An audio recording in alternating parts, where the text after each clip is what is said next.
1. El sol de julio se filtraba entre las ramas de los pinos ponderosa cuando Lucas Almeida detuvo su jeep alquilado en el estacionamiento de Tenaya Lake. El aire de la mañana en Yosemite olía a resina y tierra húmeda, esa fragancia única de la Sierra Nevada que lo había enamorado desde su primera visita hace 3 años. A los 31 años, Lucas había recorrido montañas en Brasil, Chile y Perú, pero había algo en estas tierras californias que tocaba una fibra diferente en su alma aventurera. Bajó del vehículo y se estiró, sintiendo cómo sus músculos se relajaban después del viaje de 5 horas desde San Francisco. Su mochila Osprey azul marino descansaba en el asiento trasero, cargada con lo esencial: tienda de campaña ultraligera, saco de dormir para temperaturas bajo cero, filtro de agua, comida deshidratada para 4 días, kit de primeros auxilios y su preciada GoPro Hero. Lucas creía firmemente en viajar ligero. Cada gramo contaba cuando planeas caminar por terrenos alpinos durante días. Perfecto, murmuró en portugués, observando el lago cristalino que se extendía ante él como un espejo perfecto. Tenaya Lake, a 2.484 metros sobre el nivel del mar, era uno de esos lugares que hacían que los problemas del mundo civilizado parecieran insignificantes. Las montañas de granito se alzaban majestuosas alrededor del agua, sus cumbres todavía coronadas por manchas de nieve, a pesar de estar en pleno verano. Lucas sacó su teléfono satelital, una inversión que había hecho después de un susto en los Andes peruanos el año anterior, y escribió un mensaje a su mejor amigo, Rafael, quien trabajaba como ingeniero en Sao Paulo. Entonces, llegué a Tenaya Lake. Lugar increíble, hermano. Voy a explorar esa trilla desativada que encontré en el mapa topográfico, la que va hacia el norte del Monte Hoffman. Según el ranger con quien hablé ayer, no muchos la usan porque está medio borrada, pero las vistas deben ser espectaculares. Plan: 3-4 días. Regreso el sábado. Si no sabes de mí para el domingo, llama a los Rangers. Coordenadas de partida: 378366 de Gran N, 119.503 de Gran W. Te mando fotos cuando regrese. Abrazo. Presionó enviar y guardó el dispositivo en el bolsillo lateral de su mochila. Era una precaución que siempre tomaba, especialmente cuando se aventuraba solo por rutas menos transitadas. Lucas no era imprudente. Su experiencia en montañismo le había enseñado que la preparación y la comunicación eran la diferencia entre una aventura memorable y una tragedia. El estacionamiento comenzaba a llenarse con familias y turistas que llegaban para disfrutar del lago. Un grupo de adolescentes reía mientras inflaba kayaks de colores brillantes y una pareja mayor preparaba una mesa de picnic bajo la sombra de un abeto gigante. Lucas sonrió al observar la escena. Le gustaba la energía de estos lugares, pero su corazón siempre lo llamaba hacia la soledad de las alturas, donde el único sonido era el viento entre las rocas y el eco lejano de algún pájaro. Se dirigió hacia el sendero marcado que bordeaba la orilla norte del lago. Según su investigación, la trilla desativada comenzaba aproximadamente a 2 kilómetros del estacionamiento, donde un antiguo sendero de servicio se desviaba hacia el este, serpentear entre afloramientos de granito hasta perderse en una serie de cañones que pocas personas habían explorado en los últimos años. Mientras caminaba, Lucas no pudo evitar pensar en cuánto había cambiado su vida en el último año. El divorcio de Carla había sido amigable pero doloroso, y sus padres en Belo Horizonte constantemente le preguntaban cuándo iba a sentar la cabeza y dejar de vagar por el mundo como un gitano, como decía su madre con esa mezcla de preocupación y cariño que solo las madres brasileñas podían expresar. Pero Lucas sabía que estas escapadas no eran huidas, eran encuentros consigo mismo. En las montañas, lejos del ruido de los celulares y las expectativas sociales, encontraba una claridad mental que era imposible de obtener en la ciudad. Aquí cada decisión tenía consecuencias inmediatas y tangibles. Aquí la vida se reducía a lo esencial: poner un pie delante del otro, encontrar agua, mantenerse seco y caliente, navegar con precisión. El sendero principal estaba bien mantenido, con señales claras y puentes de madera sobre los arroyos que bajaban desde las cumbres. Pasó junto a un grupo de excursionistas alemanes que consultaban un mapa y discutían en su idioma natal sobre rutas alternativas. Lucas le sonrió y siguió adelante, consultando ocasionalmente su GPS Garmin para asegurarse de que se dirigía hacia el punto donde, según sus mapas topográficos, debería encontrar el desvío hacia la trilla desativada. Después de 1 hora y media de caminata moderada, llegó a una intersección que no aparecía en los mapas turísticos estándar. A la izquierda, el sendero principal continuaba hacia Half Dome, claramente marcado y transitado. A la derecha, un sendero más estrecho y menos definido se adentraba entre rocas de granito cubiertas de líquenes. Una pequeña señal de metal medio oxidada y casi ilegible indicaba Trail 23B, Maintenance Access Only, Proceed at Own Risk. Perfecto, se dijo Lucas, ajustándose quitándose las correas de la mochila. Este era exactamente el tipo de ruta que buscaba, lo suficientemente desafiante para ser interesante, pero no tan peligrosa como para ser irresponsable. Había investigado sobre este sendero en foros de montañismo, donde algunos excursionistas experimentados mencionaban vistas extraordinarias y una sensación de verdadera soledad alpina. Antes de tomar el desvío, se detuvo para beber agua y comer una barra energética. El sol ya estaba alto, calentando las rocas de granito hasta el punto donde podía sentir el calor radiando desde la superficie, pero sabía que en las alturas, especialmente durante la noche, las temperaturas podrían descender dramáticamente. Había empacado ropa térmica y un gorro de lana precisamente para esas condiciones. Lucas encendió su GoPro y se grabó un breve mensaje. Día 1, 11:30 am. Encontré el inicio da trilha desativada. El sendero se ve en buenas condiciones, aunque claramente no ha sido mantenido recientemente. Espero llegar al primer punto de acampada antes del atardecer. El clima está perfecto. Cielo despejado, viento ligero, temperatura perfecta para caminar. Hasta ahora todo según el plan. Apagó la cámara y la aseguró en el arnés pectoral que llevaba para documentar la travesía. Estas grabaciones no solo servían como recuerdos personales, sino también como un registro de seguridad en caso de emergencia. El sendero desactivado comenzó como una sorpresa positiva. Aunque estrecho, estaba claramente definido, serpenteando entre formaciones rocosas impresionantes que creaban un paisaje casi surrealista. Los afloramientos de granito se alzaban a ambos lados como catedrales naturales, talladas por millones de años de viento, agua y hielo. Cada curva del sendero revelaba una nueva perspectiva de la Sierra Nevada, con picos lejanos que se perdían en la bruma azul del horizonte. Después de 2 horas de ascenso constante, Lucas se encontró en una meseta natural cubierta de hierba alpina y salpicada de pequeños estanques formados por el deshielo. El contraste entre el verde vibrante de la vegetación y el gris austero del granito circundante era hipnotizante. Se detuvo para almorzar, sentándose en una roca plana que ofrecía una vista panorámica del valle de Tenaya. Desde esta altura podía ver el lago como una joya azul engastada en la montaña, con diminutas figuras humanas moviéndose alrededor de sus orillas. La civilización parecía tan lejana desde aquí, tan irrelevante. Lucas se preguntó por qué había tardado tanto en regresar a Yosemite. Los últimos meses en Sao Paulo habían sido especialmente estresantes, con la presión del trabajo en la consultora ambiental donde trabajaba, las complicaciones del divorcio y la constante sensación de estar viviendo la vida que otros esperaban de él en lugar de la vida que realmente quería. Pero aquí, en esta meseta silenciosa, con solo el sonido del viento y el ocasional llamado de un halcón, esas preocupaciones se desvanecían como la niebla matutina. Aquí era simplemente Lucas, un hombre con una mochila y un sendero que explorar. No había calendarios, no había reuniones, no había expectativas más allá de poner un pie delante del otro y mantenerse seguro. Consultó su mapa topográfico y GPS. Según sus cálculos, había cubierto aproximadamente 8 kilómetros desde el estacionamiento y había ascendido unos 600 metros en elevación. El sendero continuaba subiendo hacia el noreste, siguiendo lo que parecía ser un antiguo camino de servicio que probablemente había sido usado décadas atrás para el mantenimiento de estructuras o estudios geológicos en las zonas más remotas del parque. Durante la tarde, el carácter del sendero comenzó a cambiar. Se volvió más empinado y menos definido, requiriendo ocasionalmente que Lucas usara sus manos para trepar sobre afloramientos rocosos. En algunos tramos, el camino parecía desaparecer completamente, obligándolo a usar sus habilidades de navegación para encontrar la ruta más lógica entre las formaciones de granito. No era nada que no pudiera manejar. Lucas había enfrentado terrenos similares en los Andes y su experiencia le decía que estaba siguiendo la ruta correcta. Los pequeños montones de piedras, cairns, que aparecían ocasionalmente, confirmaban que otros excursionistas habían pasado por ahí antes, aunque claramente no recientemente. A medida que se acercaba el atardecer, Lucas comenzó a buscar un lugar adecuado para acampar. Necesitaba un terreno relativamente plano, protegido del viento y cerca de una fuente de agua. Después de media hora de búsqueda, encontró el lugar perfecto, una pequeña hondonada natural protegida por 3 enormes rocas de granito, con un pequeño arroyo serpenteando cerca. Instaló su tienda con la eficiencia de alguien que había hecho esto cientos de veces. La tela color naranja contrastaba vibrantes contra el granito gris, creando una escena que parecía sacada de una revista de montañismo. Mientras preparaba su cena deshidratada, pollo teriyaki con arroz, Lucas se sintió completamente en paz. El sol se puso detrás de los picos occidentales, pintando el cielo en tonos de oro y rosa que se reflejaban en las superficies pulidas del granito. Las primeras estrellas comenzaron a aparecer en el cielo cada vez más oscuro, brillando brillando con una intensidad que era imposible de ver en la ciudad. Lucas se sentó fuera de su tienda, bebiendo té caliente y observando el espectáculo celestial. Mañana continuaría su exploración, quizás llegando hasta la base del monte Hoffman si el sendero se mantenía transitable. Había empacado comida para 4 días, lo que le daba flexibilidad para extender su aventura si encontraba algo particularmente interesante. No tenía manera de saber que esta sería la última noche que dormiría bajo las estrellas de Yosemite. No podía imaginar que en los años siguientes este mismo lugar se convertiría en el epicentro de una de las búsquedas más extensas en la historia del parque, y ciertamente no podía predecir que su nombre se convertiría en una leyenda susurrada entre rangers y montañistas, una historia de advertencia sobre los peligros ocultos de la Sierra Nevada. Mientras se preparaba para dormir, Lucas envió un último mensaje a Rafael. Primer día perfecto. Encontré un campamento increíble. Mañana exploro más hacia el norte. Todo bajo control. Boa noite. El mensaje se envió sin problemas a través del sistema satelital. Sería el último que Lucas Almeida enviaría desde las montañas de Yosemite. Lucas despertó antes del amanecer, como siempre hacía en las montañas. Su reloj marcaba las 5:47 am, y aunque el interior de la tienda estaba tibio gracias a su saco de dormir de plumas, podía sentir el frío cortante del aire matutino en su rostro. Afuera, el mundo estaba sumido en esa quietud especial que solo existe en las horas previas al alba, cuando la naturaleza parece contener la respiración. Se vistió rápidamente dentro del saco, un proceso que había perfeccionado a lo largo de años de acampadas. Primero las capas base de merino, luego el forro polar y finalmente la chaqueta impermeable. Salió de la tienda y inmediatamente fue golpeado por la belleza del paisaje matutino. Las estrellas aún brillaban débilmente en el cielo índigo, pero hacia el este, los primeros tonos rosados del amanecer comenzaban a teñir las cumbres de granito. El arroyo cerca de su campamento murmuraba suavemente, su agua cristalina reflejando las últimas estrellas. Lucas llenó su botella de agua y agregó una tableta purificadora, aunque el agua de estos arroyos alpinos era probablemente más pura que cualquier cosa que pudiera conseguir en la ciudad. Era una precaución automática, parte de los protocolos de seguridad que había desarrollado a lo largo de años de expediciones. Mientras preparaba café instantáneo con su pequeña estufa de gas, Lucas consultó sus mapas a la luz de su linterna frontal. Según sus cálculos, el sendero desactivado continuaba hacia el noreste por aproximadamente 5 kilómetros más antes de dividirse en 2 ramales. Uno parecía dirigirse hacia un sistema de lagos alpinos que no aparecían en los mapas turísticos, mientras que el otro ascendía hacia una cresta que ofrecería vistas espectaculares del lado norte del monte Hoffman. El plan para el día era ambicioso pero manejable: seguir el sendero principal hasta la bifurcación, explorar el ramal hacia los lagos durante unas horas y luego regresar para establecer un nuevo campamento más cerca de la cresta. Si todo salía bien, al día siguiente podría intentar el ascenso a uno de los picos menores de la zona, algo que ningún mapa oficial sugería, pero que su instinto de montañista le decía que era posible. A las 7:30 am, con el sol ya calentando las rocas de granito y transformando el paisaje en una sinfonía de oro y sombras púrpuras, Lucas desmontó su campamento y empacó todo meticulosamente. Cada artículo tenía su lugar específico en la mochila, un sistema de organización que le permitía encontrar cualquier cosa rápidamente, incluso en la oscuridad o bajo condiciones de estrés. Antes de partir, encendió su GoPro y se grabó un mensaje matutino. Día 2, comenzando a las 7:30. Dormí excelente, no hubo viento durante la noche. El clima se ve perfecto otra vez. Cielo despejado, temperatura fresca pero cómoda. Hoy voy a explorar más hacia el norte, siguiendo lo que parece ser un sendero de mantenimiento muy antiguo. El terreno se está volviendo más interesante, más técnico, exactamente lo que esperaba. El sendero del segundo día demostró ser significativamente diferente al del primero. Mientras que el tramo inicial había sido relativamente bien definido, esta sección parecía haber sido abandonada por décadas. En muchos lugares, Lucas tenía que detenerse y estudiar el terreno cuidadosamente para identificar la ruta más lógica entre las formaciones rocosas. La vegetación también había cambiado. Los pinos ponderosa y abetos rojos de las elevaciones menores habían dado paso a pinos blancos más resistentes y, en algunas áreas, a extensiones de granito desnudo donde solo crecían líquenes de colores vibrantes, naranjas, amarillos y verdes que parecían pinturas abstractas sobre la roca. Después de 2 horas de ascenso constante, Lucas llegó a un punto donde el sendero parecía dividirse, aunque ambas opciones eran tan tenues que un excursionista menos experimentado podría haberlas pasado por alto completamente. Consultó su GPS y verificó las coordenadas contra su mapa topográfico. Estaba exactamente donde esperaba estar, pero el mapa no mostraba detalles suficientes para esta elevación orientación, decidió seguir el ramal izquierdo, que parecía dirigirse hacia una serie de depresiones en el terreno que podrían ser los lagos alpinos que había identificado en las imágenes satelitales. El descenso gradual a través de un laberinto de rocas erráticas le llevó casi una hora, pero valió la pena. Los lagos eran 3 pequeños cuerpos de agua de un azul imposiblemente profundo, alimentados por arroyos de deshielo y rodeados por paredes de granito que se alzaban como anfiteatros naturales. El agua estaba tan cristalina que Lucas podía ver truchas nativas nadando en las profundidades, sus formas plateadas moviéndose como fantasmas acuáticos entre las rocas del fondo. «Increíble», murmuró, sacando su cámara para capturar la escena. «Esto no aparece en ningún mapa turístico. Probablemente muy pocas personas han estado aquí». Se tomó un descanso prolongado junto al lago más grande, almorzando mientras observaba las truchas y disfrutando del silencio absoluto del lugar. Era el tipo de soledad que había estado buscando, completa, profunda, regenerativa. Aquí no había ruido de tráfico, no había señales de celular, no había recordatorios del mundo civilizado. Solo él, las montañas y el agua pura de la Sierra Nevada. Durante el almuerzo, Lucas reflexionó sobre su vida en São Paulo. Su trabajo en la consultora ambiental era gratificante en teoría. Ayudaba a empresas a desarrollar prácticas más sostenibles, pero la realidad cotidiana estaba llena de política corporativa, plazos imposibles y la frustración constante de ver cómo consideraciones económicas a menudo superaban las ambientales. Carla había entendido su necesidad de estas escapadas, al menos al principio, pero después de 3 años de matrimonio, había comenzado a verlas como una forma de evitar responsabilidades, una negativa a crecer. Tal vez tenía razón, pensó Lucas, observando las ondas concéntricas que creaba una trucha al saltar por un insecto. Pero, ¿qué tiene de malo querer algo real en un mundo que se siente cada vez más artificial? Después del almuerzo, exploró los otros 2 lagos antes de emprender el regreso hacia el sendero principal. El ascenso de vuelta fue más exigente de lo que había anticipado, y para cuando llegó a la bifurcación original, el sol ya estaba alto y el calor comenzaba a intensificarse. Decidió continuar hacia el noreste, siguiendo el ramal que ascendía hacia la cresta. Este tramo del sendero era claramente el más desafiante hasta ahora. En algunos lugares, tenía que usar tanto manos como pies para trepar sobre secciones de roca lisa. En otros, el sendero se reducía a pequeños montones de piedras espaciados irregularmente, marcadores dejados por excursionistas anteriores para indicar la ruta. A medida que ganaba elevación, las vistas se volvían cada vez más espectaculares. Podía ver Tenaya Lake como un punto brillante muy abajo y más allá, las características distintivas del Valle de Yosemite, Half Dome, el Capitán y las cataratas de Yosemite, todas visibles desde esta perspectiva única. Era como tener un asiento en primera fila para uno de los espectáculos naturales más impresionantes de América del Norte. Pero también se estaba dando cuenta de que esta sección del sendero era más técnica de lo que había anticipado. Su mapa topográfico, aunque detallado, no mostraba la verdadera complejidad del terreno a esta elevación. Había secciones donde tenía que tomar decisiones de navegación basadas únicamente en su experiencia y intuición, ya que el sendero desaparecía entre laberintos de rocas erráticas del tamaño de automóviles. A las 3:30 p.m., después de 5 horas de trekking exigente, Lucas llegó a una meseta que parecía ser un punto de decisión crítico. Hacia el norte, el terreno se volvía aún más escarpado, ascendiendo hacia lo que parecía ser una serie de acantilados verticales. Hacia el este, un cañón estrecho se abría entre 2 formaciones masivas de granito, desapareciendo en sombras que sugerían profundidad considerable. Consultó su GPS y se dio cuenta de algo preocupante. Estaba en una zona donde la señal satelital era intermitente. Los altos acantilados de granito a su alrededor estaban interfiriendo con la recepción, y su dispositivo tardaba varios minutos en obtener una posición precisa. No era una emergencia todavía, pero sí una complicación que no había anticipado. Decidió explorar la entrada del cañón brevemente antes de buscar un lugar para acampar. El descenso inicial era gradual, siguiendo lo que parecía ser un antiguo lecho de arroyo seco. Las paredes del cañón se alzaban a ambos lados, creando un corredor natural de granito pulido que bloqueaba efectivamente el sol de la tarde. El ambiente dentro del cañón era dramáticamente diferente. La temperatura había bajado al menos 10 grados y había una humedad perceptible en el aire que sugería la presencia de agua en algún lugar más adelante. El sonido de sus pasos se amplificaba contra las paredes rocosas, creando ecos extraños que lo hacían sentir muy pequeño en comparación con la escala masiva de la formación geológica. Después de caminar durante unos 20 minutos por el cañón, Lucas se detuvo. Había llegado a un punto donde el pasaje se dividía en 3 direcciones diferentes, como los dedos de una mano gigante. Cada opción desaparecía en oscuridad y no había marcadores o cairns que indicaran cuál podría ser la ruta correcta. Su instinto de montañista le decía que era hora de regresar. Estaba entrando en territorio desconocido, sin mapas adecuados, la señal GPS era poco confiable y el día avanzaba. Era exactamente el tipo de situación donde las aventuras emocionantes podían convertirse rápidamente en emergencias peligrosas. Pero algo sobre el cañón central lo intrigaba. Había una corriente de aire fresco que venía de esa dirección y podía jurar que escuchaba el sonido lejano de agua corriente. En su experiencia, eso usualmente significaba que el cañón continuaba hacia un área más abierta, posiblemente otro sistema de lagos o un valle oculto. Lucas tomó una decisión que más tarde se cuestionaría miles de veces. Exploraría el cañón central durante una hora más. Si no encontraba nada interesante o si el terreno se volvía demasiado difícil, regresaría a la meseta para establecer su campamento de la segunda noche. Encendió su linterna frontal y comenzó a adentrarse en el cañón central. El pasaje se estrechaba gradualmente, requiriendo que se moviera de lado en algunos lugares donde las paredes de granito se acercaban hasta casi tocarse. El sonido del agua se hacía más fuerte, confirmando sus sospechas de que había algo significativo más adelante. Después de 40 minutos de navegación cuidadosa, el cañón se abrió súbitamente en una cámara natural del tamaño de una catedral. El techo estaba al menos 40 metros arriba y en el centro de la cámara había una piscina natural perfectamente circular, alimentada por una cascada que caía desde una abertura en la pared norte. Era un lugar de belleza casi irreal, como algo salido de un sueño o una fantasía. La luz del sol se filtraba desde aberturas en el techo, creando columnas doradas que iluminaban la niebla generada por la cascada. El agua de la piscina era de un azul tan profundo que parecía no tener fondo. «Esto es increíble», susurró Lucas, su voz creando ecos suaves en la cámara. «Definitivamente no está en ningún mapa». Sacó su GoPro y comenzó a filmar, moviéndose lentamente alrededor de la piscina para capturar la escena desde diferentes ángulos. Este era exactamente el tipo de descubrimiento que había esperado hacer, el tipo de lugar secreto que justificaba toda la planificación, el riesgo y el esfuerzo físico de la expedición. Pero mientras filmaba, una parte de su mente registraba detalles preocupantes. El camino de regreso por el cañón sería más difícil de lo que había sido la entrada, especialmente en la oscuridad, y estaba mucho más profundo en terreno desconocido de lo que había planeado originalmente. Miró su reloj. 5:15 p.m. Si salía ahora, llegaría a la meseta justo cuando el sol se estaba poniendo, lo que le daría suficiente luz para encontrar un lugar seguro para acampar. Si se quedaba más tiempo explorando esta cámara extraordinaria, tendría que navegar el cañón en la oscuridad, una perspectiva que no le entusiasmaba, pero la belleza del lugar era hipnotizante. Se sentó en una roca plana junto a la piscina, simplemente absorbiendo la majestuosidad del entorno. En momentos como este, entendía por qué había elegido una vida de exploración sobre una de convenciones sociales. Lugares como este existían, escondidos en el mundo, esperando a ser descubiertos por aquellos dispuestos a aventurarse más allá de los senderos marcados. Decidió quedarse 30 minutos más, el tiempo suficiente para explorar completamente la cámara y tal vez encontrar otros pasajes que podrían conducir a descubrimientos aún más extraordinarios. Después de todo, ¿con qué frecuencia se encontraba uno con un lugar así? Era una decisión que cambiaría todo, porque mientras Lucas exploraba las paredes de la cámara con su linterna, buscando posibles rutas hacia niveles superiores, no se dio cuenta de que las nubes se estaban acumulando rápidamente arriba, bloqueando el sol y creando condiciones que harían que su regreso fuera mucho más treacherous de lo que había anticipado. Y no tenía manera de saber que en las próximas horas tomaría una decisión que lo llevaría más profundo en el laberinto de cañones y cámaras de lo que cualquier excursionista había ido antes, hacia un lugar donde los mapas no servían y donde la línea entre aventura y supervivencia se volvería peligrosamente delgada. La primera gota de lluvia golpeó el rostro de Lucas mientras exploraba la pared este de la cámara natural. Se detuvo, mirando hacia arriba a través de las aberturas en el techo rocoso. Las columnas doradas de luz solar que habían iluminado la cascada apenas 30 minutos antes habían desaparecido, reemplazadas por un cielo gris plomizo que se oscurecía rápidamente. «Mierda», murmuró en portugués, una expresión que reservaba para momentos de genuina preocupación. En las montañas de la Sierra Nevada, las tormentas de verano podían desarrollarse con una velocidad alarmante, transformando condiciones perfectas en situaciones peligrosas en cuestión de minutos. Guardó rápidamente su GoPro en la funda impermeable y se dirigió hacia la entrada de la cámara por donde había llegado. Pero cuando llegó al punto donde creía que estaba el pasaje de regreso, se encontró con 3 aberturas diferentes en la pared rocosa. En la penumbra creciente, todas se veían idénticas. Su corazón se aceleró ligeramente. Esto no era pánico. Lucas había enfrentado situaciones de desorientación antes, pero sí era el tipo de complicación que podía escalar rápidamente si no la manejaba correctamente. Encendió su linterna frontal y examinó cada abertura cuidadosamente, buscando pistas que le ayudaran a identificar la ruta correcta. La primera abertura mostraba marcas de erosión que sugerían flujo de agua ocasional. La segunda tenía acumulaciones de hojas y pequeñas ramas, indicando conexión con el exterior. La tercera, la que estaba seguro era por donde había entrado, parecía ascender ligeramente y tenía rastros casi imperceptibles de sus propias huellas en el sedimento del suelo. Eligió la tercera abertura y comenzó a trepar, pero después de 10 minutos de navegación cuidadosa, llegó a un punto donde el pasaje se dividía nuevamente. Esta configuración no la recordaba del viaje de entrada. Se detuvo y consultó su GPS, pero el dispositivo apenas podía obtener señal entre las paredes masivas de granito. La pantalla mostraba márgenes de error de más de 50 metros, haciéndolo prácticamente inútil para navegación precisa. La lluvia se intensificó y Lucas podía escuchar el eco del agua golpeando las rocas arriba. Dentro del cañón, la temperatura había bajado notablemente. Sacó su chaqueta impermeable y se la puso, consciente de que mantener su ropa seca era crucial para la regulación térmica en estas condiciones. Decidió regresar a la cámara y replanificar su estrategia. Era una decisión sensata. Cuando estás desorientado en terreno desconocido, regresar al último punto de referencia conocido es siempre la opción más segura. Pero cuando llegó al lugar donde creía que estaba la entrada a la cámara, se encontró en un pasaje diferente que no reconocía. Por primera vez en años de montañismo, Lucas sintió el frío toque del miedo real. No pánico, eso vendría después, sino la comprensión clara y fría de que estaba en problemas serios. Estaba perdido en un laberinto de cañones sin mapas adecuados, con clima deteriorándose y luz natural desapareciendo rápidamente. Se obligó a detenerse y respirar profundamente. Calma, Lucas, se dijo en voz alta. Has estado en situaciones peores. Piensa sistemáticamente. Sacó su libreta impermeable y comenzó a hacer un mapa rudimentario de los pasajes que había explorado, usando su brújula para determinar direcciones aproximadas. El norte magnético estaba hacia donde creía que debía dirigirse para regresar a la meseta, pero las variaciones de elevación y las múltiples bifurcaciones hacían difícil mantener un rumbo consistente. Después de 30 minutos de exploración metódica, encontró lo que parecía ser la cámara principal, pero cuando entró, se dio cuenta de que era diferente. Esta cámara era más pequeña, sin cascada, y tenía un estanque poco profundo en lugar de la piscina profunda que recordaba. O había encontrado una cámara diferente, o la desorientación era peor de lo que había pensado. La lluvia ahora caía con intensidad suficiente para crear pequeñas cascadas temporales desde las aberturas en el techo. El sonido del agua contra la roca se amplificaba en la cámara, creando un rugido constante que hacía difícil concentrarse. Lucas se refugió bajo un saliente y evaluó sus opciones. Opción 1. Continuar buscando la salida correcta, arriesgándose a perderse aún más en la oscuridad y bajo la lluvia. Opción 2. Quedarse en esta cámara hasta que parara la tormenta y hubiera suficiente luz para navegar de manera segura. Opción 3. Intentar encontrar una ruta alternativa hacia la superficie, posiblemente explorando los pasajes superiores que había notado antes. Mientras consideraba sus opciones, escuchó algo que hizo que se le erizara el vello de la nuca. Voces humanas, distorsionadas por los ecos pero claramente audibles por encima del sonido de la lluvia. «¡Hola!», gritó Lucas, su voz rebotando contra las paredes rocosas. «Estoy aquí, necesito ayuda». Las voces se detuvieron abruptamente. Lucas esperó, conteniendo la respiración, pero no hubo respuesta. Gritó de nuevo, primero en español, luego en inglés, finalmente en portugués. Silencio. Comenzó a moverse hacia donde creía que habían venido las voces, siguiendo un pasaje estrecho que se curvaba hacia arriba. Sus pasos creaban ecos extraños y después de algunos minutos se preguntó si lo que había escuchado podrían haber sido los ecos de sus propios movimientos, distorsionados por la acústica compleja del sistema de cuevas. El pasaje lo llevó a otra cámara, esta significativamente más grande que las anteriores. Su linterna apenas podía iluminar las paredes opuestas y cuando dirigió el haz hacia arriba, la luz se perdía en la oscuridad sin alcanzar el techo. Era como estar dentro de una catedral subterránea. En el centro de esta cámara había algo que hizo que Lucas se detuviera bruscamente. Los restos de una fogata antigua, rodeada por rocas dispuestas en círculo. No era reciente. Las cenizas estaban compactadas por la humedad y parcialmente cubiertas por sedimento, pero tampoco era antigua. Alguien había acampado aquí, posiblemente en los últimos años. Exploró más detenidamente el área alrededor de la fogata. Encontró fragmentos de papel aluminio enterrados en las cenizas, probablemente de comida empacada. Más preocupante, encontró lo que que parecían ser marcas de garras en las rocas cerca de donde alguien había dormido. Marcas demasiado grandes para ser de cualquier animal pequeño. Lucas conocía la fauna de la Sierra Nevada. Había osos negros en Yosemite, y aunque generalmente evitaban a los humanos, un oso que había asociado este lugar con comida humana podría ser peligroso. La idea de encontrarse con un oso en este espacio confinado, sin rutas de escape claras, no era reconfortante. Pero había algo más perturbador que los signos de actividad animal. Tallado toscamente en la pared rocosa, apenas visible a la luz de su linterna, encontró una fecha, 2015, y debajo las iniciales MK. Las marcas parecían haber sido hechas con algún tipo de herramienta de metal, posiblemente un cuchillo o una navaja multifunción. Alguien más había estado perdido aquí, alguien que había permanecido lo suficiente como para hacer una fogata y tallar su fecha en la roca. Lucas se preguntó si esa persona había logrado salir o si sus restos seguían en algún lugar más profundo en este laberinto subterráneo. Intentó usar su teléfono satelital, pero incluso ese dispositivo más potente no podía penetrar la masa de granito que lo rodeaba. Estaba completamente cortado de cualquier forma de comunicación externa. Por primera vez desde que había comenzado la expedición, se preguntó si había subestimado seriamente los riesgos de explorar territorio tan remoto sin apoyo. La tormenta arriba se intensificó y nuevas cascadas temporales comenzaron a caer desde aberturas en el techo de la cámara. El nivel del agua en el suelo comenzó a subir lentamente, forzando a Lucas a moverse hacia terreno más alto cerca de las paredes. Tomó una decisión que más tarde reconocería como el punto de no retorno. En lugar de quedarse en esta cámara relativamente segura hasta que pasara la tormenta, decidió continuar explorando, buscando una ruta que lo llevara más arriba en el sistema, lejos del agua que se acumulaba y posiblemente hacia una salida que no requiriera navegar de vuelta por el laberinto de pasajes inferiores. Eligió un pasaje que ascendía pronunciadamente hacia el noreste, siguiendo una corriente de aire fresco que sugería conexión con la superficie. El ascenso era técnico, requiriendo que usara tanto manos como pies para trepar sobre secciones de roca resbaladiza. Su mochila se sentía más pesada con cada metro que ganaba y se detuvo ocasionalmente para ajustar las correas y redistribuir el peso. Después de una hora de ascenso agotador, llegó a lo que parecía ser el nivel superior del sistema de cuevas. Aquí los pasajes eran más amplios y el aire circulaba más libremente. Podía escuchar el viento afuera y ocasionalmente sentía gotas de lluvia que se filtraban desde arriba, indicando que estaba cerca de la superficie. Pero la configuración de este nivel era aún más compleja que la de abajo. Los pasajes se ramificaban en todas direcciones y sin puntos de referencia visuales era imposible mantener un sentido de orientación. Su brújula funcionaba, pero en un laberinto tridimensional, saber qué dirección era el norte no era suficiente para navegación efectiva. Lucas se detuvo en una intersección de 5 pasajes diferentes, cada uno desapareciendo en oscuridad. La fatiga se estaba asentando. Había estado caminando y trepando durante más de 12 horas con solo descansos breves. Su cuerpo necesitaba comida, agua y descanso, pero las condiciones no eran seguras para establecer un campamento. Eligió el pasaje que parecía dirigirse más directamente hacia el norte, basándose en la teoría de que eventualmente debería llevarlo hacia la meseta donde había planeado originalmente acampar. Pero después de 40 minutos de navegación cuidadosa, llegó a un callejón sin salida, una pared vertical de granito sin handholds visibles. Regresó a la intersección y probó una ruta diferente. Esta lo llevó a otra cámara, más pequeña pero con varias aberturas hacia arriba que sugerían chimeneas naturales hacia la superficie. Examinó estas aberturas con su linterna, pero todas eran demasiado estrechas para un adulto con mochila y no había manera de saber si conducían a salidas reales o simplemente a callejones sin salida más altos. Era pasada la medianoche cuando Lucas finalmente admitió que tendría que pasar la noche en el sistema de cuevas. Encontró una pequeña alcoba que estaba relativamente seca y protegida del viento y estableció un campamento mínimo. No podía arriesgar una fogata en un espacio confinado con ventilación incierta, así que se contentó con su saco de dormir y algo de comida fría. Antes de intentar dormir, hizo un inventario cuidadoso de sus suministros. Tenía agua para 2 días más, comida para 3 y suficiente combustible para su estufa para una semana si lo usaba con moderación. Sus baterías estaban en buen estado y tenía baterías de repuesto para su linterna y GPS. Desde una perspectiva de supervivencia, estaba en condiciones razonablemente buenas, pero había un problema más serio que los suministros: su estado mental. Por primera vez en años de expediciones, Lucas estaba genuinamente asustado, no del tipo de nerviosismo que acompaña situaciones técnicamente desafiantes, sino de un miedo más profundo y primitivo de estar perdido en un lugar donde nadie sabía cómo encontrarlo. Intentó usar usar su teléfono satelital una vez más, moviéndose a diferentes posiciones en la alcoba en caso de que hubiera algún ángulo que permitiera la transmisión. Nada, estaba completamente cortado del mundo exterior, más profundo en la tierra de lo que había estado nunca. Mientras se preparaba para dormir, Lucas grabó un mensaje en su GoPro. Noche del día 2, aproximadamente medianoche. Estoy temporalmente desorientado en un sistema de cuevas que no aparece en ningún mapa. El clima empeoró y me refugié aquí.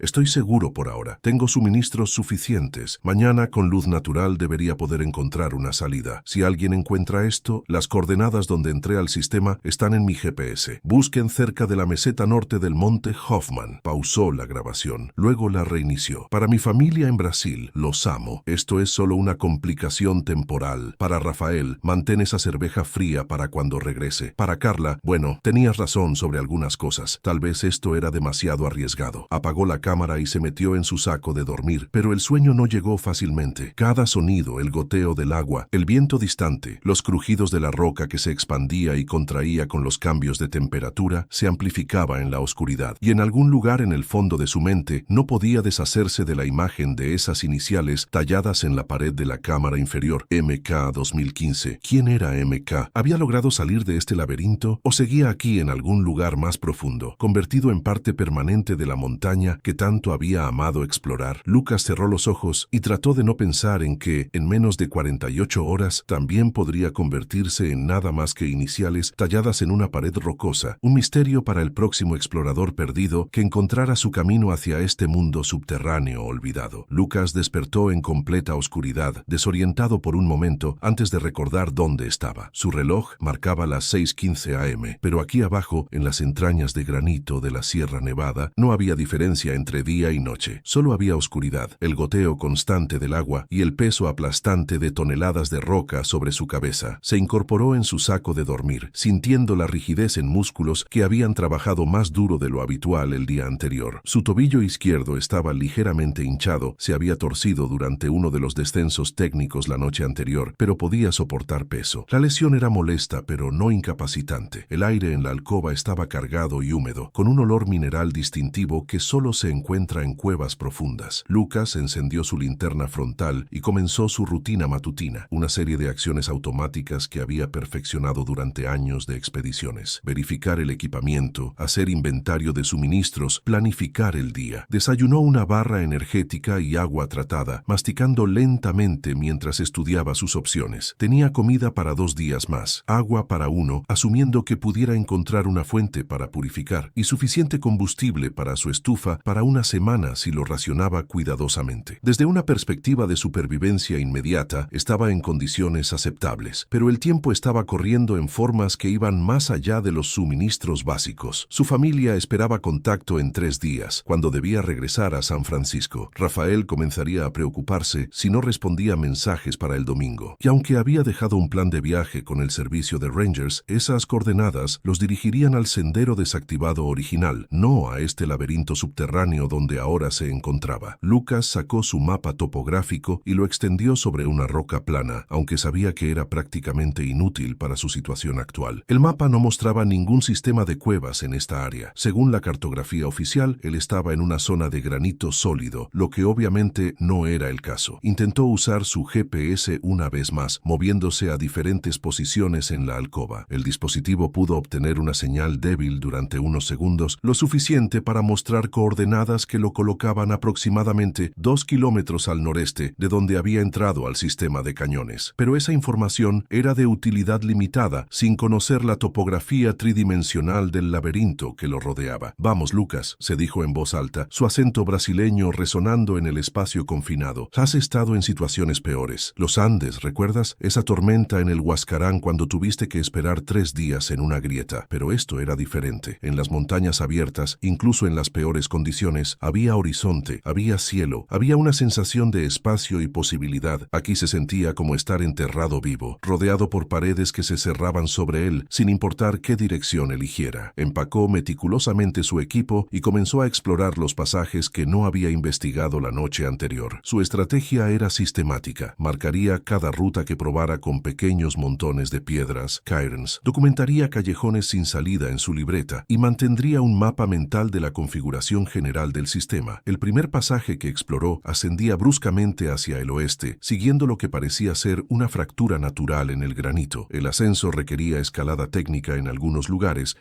y después de una hora de esfuerzo agotador, llegó a una chimenea vertical que se extendía hacia arriba más allá del alcance de su linterna. Podía sentir aire fresco bajando desde arriba, una señal prometedora de conexión con la superficie. Lucas examinó las paredes de la chimenea con su linterna. La roca estaba erosionada en algunos lugares, creando handholds naturales, pero también había secciones de granito pulido que serían imposibles de escalar sin equipo técnico. No había traído cuerdas o hardware de escalada. Su mochila estaba configurada para trekking, no para espeleología, pero había algo tentador sobre esa corriente de aire fresco. En su experiencia, el aire en movimiento siempre significaba una conexión con el exterior, y después de casi 18 horas bajo tierra, la idea de ver cielo abierto nuevamente era irresistiblemente atractiva. Decidió intentar el ascenso sin equipamiento, una decisión que violaba todos sus protocolos de seguridad. En terreno alpino, nunca habría considerado escalada libre sin protección en una ruta que no había sido explorada previamente, pero la desesperación estaba comenzando a nublar su juicio, empujándolo hacia riesgos que normalmente habría rechazado sin hesitación. Los primeros 20 metros fueron manejables. La roca ofrecía suficientes handholds y footholds para progreso constante, y la mochila, aunque engorrosa, no interfería significativamente con sus movimientos. Pero a medida que ascendía, las características de la chimenea cambiaron. Las paredes se volvieron más lisas, más pulidas por milenios de agua corriente. A 30 metros de altura, Lucas llegó a una sección que lo hizo detenerse. La siguiente serie de handholds requería un movimiento dinámico, esencialmente un salto controlado, para alcanzar una serie de grietas que parecían ofrecer una ruta hacia arriba. Si fallaba el movimiento, caería 30 metros sobre roca sólida. «Piensa, Lucas», se murmuró. «¿Vale la pena el riesgo?» La respuesta racional era no. Debería descender, buscar una ruta alternativa, mantener la seguridad como prioridad principal. Pero la corriente de aire fresco era más fuerte aquí, y podía jurar que escuchaba sonidos distantes que podrían ser viento entre árboles, señales de que la superficie estaba cerca. Tomó la decisión que determinaría su destino. Intentaría el movimiento dinámico. Se preparó cuidadosamente, ajustando su mochila para equilibrio óptimo, limpiando sus manos de cualquier humedad, visualizando la secuencia exacta de movimientos. Respiró profundamente 3 veces, luego se lanzó hacia arriba. Por un momento glorioso, todo funcionó perfectamente. Sus manos encontraron las grietas target, sus pies se posicionaron automáticamente en pequeños ledges. Estaba controlando el ascenso, moviéndose fluidamente hacia arriba, como había hecho cientos de veces en paredes de roca en Brasil y Chile. Pero a 40 metros de altura, algo salió mal. Su pie izquierdo, el que tenía el tobillo ligeramente hinchado, se resbaló en una placa de granito húmedo. El movimiento repentino desestabilizó su posición, y por una fracción de segundo, Lucas se encontró sostenido solo por el agarre precario de su mano derecha. Intentó reposicionarse, buscando desesperadamente un foothold con su pie derecho, pero el momentum del resbalón lo había llevado demasiado lejos del equilibrio. Su mano comenzó a resbalar en la grieta húmeda. La caída duró solo 3 segundos, pero fueron 3 segundos de claridad terrible, donde Lucas entendió exactamente lo que había hecho mal y exactamente cuáles serían las consecuencias. No gritó, no había tiempo, y no había nadie que pudiera escucharlo. Simplemente cayó, su cuerpo rebotando contra las paredes de granito de la chimenea, su mochila amplificando cada impacto. Aterrizó en una pequeña plataforma rocosa 35 metros abajo del punto donde había resbalado, su caída parcialmente amortiguada por un saliente que le rompió las costillas en lugar de la columna vertebral. El impacto lo dejó inconsciente durante varios minutos. Cuando recuperó la conciencia, Lucas inmediatamente supo que estaba en problemas serios. Dolor intenso irradiaba desde su lado izquierdo, donde al menos 2 costillas estaban fracturadas. Su tobillo izquierdo, que había estado solo ligeramente hinchado antes, ahora estaba claramente roto, y algo tibio corría por su frente. Sangre de una laceración en el cuero cabelludo, pero el problema más inmediato no eran sus lesiones. La caída lo había llevado a una sección del sistema de cuevas que estaba configurada completamente diferente a donde había estado antes. La plataforma donde había aterrizado era el comienzo de un pasaje estrecho que se curvaba fuera de vista. No había forma obvia de regresar a la chimenea por la que había caído, y su condición física hacía improbable que pudiera intentar escalada técnica. Lucas hizo un inventario cuidadoso de sus lesiones y capacidades. Las costillas fracturadas dolían intensamente, pero no parecían haber perforado sus pulmones. Podía respirar, aunque cada inhalación era dolorosa. El tobillo roto era un problema serio para la movilidad movilidad, pero podía arrastrarse o caminar con apoyo. La laceración en la cabeza era superficial, pero sangraba profusamente, como hacen todas las heridas del cuero cabelludo. Su mochila había sobrevivido la caída en mejores condiciones que él. El compartimento principal se había desgarrado parcialmente, pero la mayoría de su equipo estaba intacto. Su filtro de agua estaba roto, pero tenía tabletas purificadoras como respaldo. Su estufa funcionaba y tenía comida para 2 días más. Más importante, su GoPro había sobrevivido la caída. Lucas la encendió y comenzó a grabar lo que sabía podría ser su último mensaje. Son aproximadamente las 9 a.m. del día 3. He tenido un accidente. Caí mientras intentaba ascender una chimenea que pensé que llevaba a la superficie. Tengo costillas rotas, tobillo fracturado, pero estoy consciente y mis signos vitales son estables. Mi posición actual es, consultó su GPS, que milagrosamente había obtenido una señal débil, aproximadamente 37.423 norte, 119.687 oeste, aunque no sé a qué profundidad bajo la superficie. Pausó la grabación para beber agua y tomar analgésicos de su kit de primeros auxilios. Luego continuó. La ruta que tomé para llegar aquí probablemente no sea reproducible para equipos de rescate. Entré al sistema de cuevas desde un cañón cerca de la meseta norte del monte Hoffman. Hay marcas en las paredes de la cámara principal. Busquen las iniciales MK 2015. Esa persona entendía algo sobre este lugar que yo no entendí. Otro pausa para controlar el dolor. Luego, para mi familia, esto no fue suicidio ni negligencia imprudente. Fue una serie de pequeñas decisiones que se acumularon en una grande equivocada. Los amo a todos. Para Rafael, esa cerveza va a tener que esperar un poco más. Para Carla, tenías razón sobre muchas cosas, pero esto no fue una de ellas. Esto fue simplemente mala suerte y peor juicio. Guardó la cámara y comenzó a explorar el pasaje donde había aterrizado. Moverse era extremadamente doloroso, pero factible si iba despacio y se apoyaba contra las paredes rocosas. El pasaje descendía gradualmente, llevándolo más profundo en el sistema en lugar de hacia la superficie. Después de una hora de progreso doloroso, Lucas llegó a otra cámara, esta más pequeña que las que había encontrado antes, pero con una característica distintiva. Había evidencia de inundación estacional. Las paredes mostraban marcas de agua hasta 2 metros de altura y había acumulaciones de sedimento y detritus orgánicos que habían sido arrastrados desde la superficie durante eventos de deshielo o tormentas intensas. Esto explicaba por qué este sistema de cuevas no aparecía en mapas o reportes oficiales. La mayor parte del tiempo, estas cámaras y pasajes inferiores probablemente estaban inundados o inaccesibles. Solo durante condiciones específicas, sequías prolongadas, deshielo temprano, patrones climáticos inusuales, se volvían navegables. Lucas también se dio cuenta de otra implicación terrible. Si había inundación estacional y si las tormentas de verano continuaban, este lugar podría llenarse de agua en horas o días. Se convertiría en una trampa mortal subterránea, sin escape posible. Estableció un campamento rudimentario en la parte más alta de la cámara, alejado de lo que parecían ser los niveles máximos de inundación histórica. Sus suministros estaban bajando. Tenía comida para quizás 36 horas más, agua para 24 horas, pero más preocupante era su condición física, que se deterioraba hora tras hora. Durante los siguientes 2 días, Lucas exploró cada pasaje accesible desde la cámara, buscando desesperadamente una ruta hacia la superficie o al menos hacia secciones del sistema que pudieran conectar con las cámaras superiores donde había estado antes. Pero cada exploración terminaba en callejones sin salida o pasajes que requerían escalada técnica imposible en su condición. Su última entrada en video, grabada el 5º día, mostró un hombre transformado. Lucas había perdido peso visiblemente. Su rostro estaba pálido y demacrado y movía con la rigidez de alguien lidiando con dolor constante. Día 5. Mis suministros se acabaron ayer. He encontrado agua que puedo purificar, pero la comida se ha terminado. Físicamente estoy deteriorándome. Las costillas han empeorado. Creo que hay daño interno que no puedo evaluar adecuadamente. El tobillo está infectado. Su voz era ronca, apenas un susurro. He explorado todos los pasajes accesibles. No hay salida desde aquí que pueda manejar en mi condición. Si alguien encuentra esto, por favor díganle a mi familia que no sufrí. Díganles que vi lugares que nadie más había visto, que morí haciendo lo que amaba. Pausó, mirando directamente a la cámara. Y díganles a los Rangers que cierren este sistema. Marquen los cañones como peligrosos. Este lugar es una trampa. MK